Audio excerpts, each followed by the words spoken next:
lutter contre le réchauffement climatique, l'acidification des océans, la disparition des espèces, c'est nous donner les conditions dans le futur pour nous et les futures générations de vivre en harmonie avec la planète. Et c'est urgent. We have to consider that impacts come not only from the plastic itself, but from the chemicals that are inside the plastic when you do a product, and then eventually they will leach out and cause, of course, harmful effects. Nous sommes un acteur de la protection de la biodiversité à travers les actions d'éco-conception, de collecte, de tri, de mobilisation des citoyens. Et puis, en fait, nous sommes devenus, depuis la fin de l'année 2020, entreprise à mission, et on a mis la protection de la biodiversité au cœur de la raison d'être de Citeo. Et c'est donc tout naturel que nous soyons à Marseille. La responsabilité des entreprises fait partie de la solution. Et c'est aussi important pour nous de montrer qu'elles sont présentes pour protéger la biodiversité.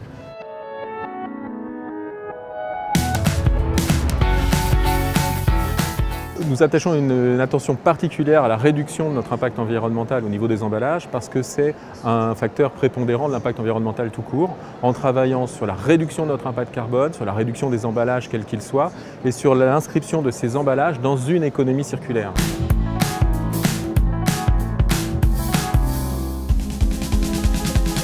Notre combat, c'est d'éviter que le plastique arrive dans les océans.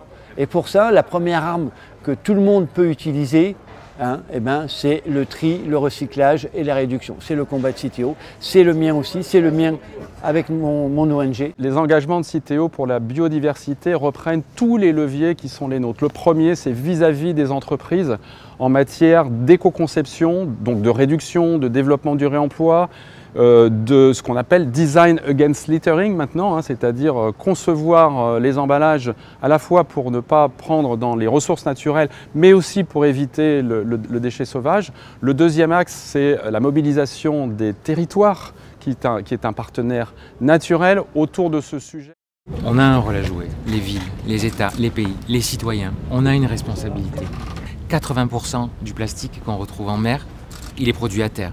Il est produit ici, à Marseille, à Paris, à Alger, à Londres ou ailleurs. Et on a pris la décision de mettre dans tous les parcs et dans tous les jardins de la ville dès l'année prochaine, pas dans 10 ans parce qu'on n'a plus le temps, des bacs de tri des déchets pour qu'on n'ait plus de plastique qui traîne partout.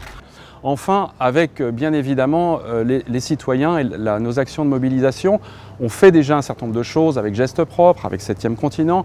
Et là, on entreprend de développer encore cette mobilisation sur l'éco-citoyenneté. On a engagé un partenariat avec le WWF sur la protection de la biodiversité. Et on va poursuivre nos actions dans les écoles, petites et grandes, de façon à développer cette conscience environnementale sur ce sujet central pour la planète.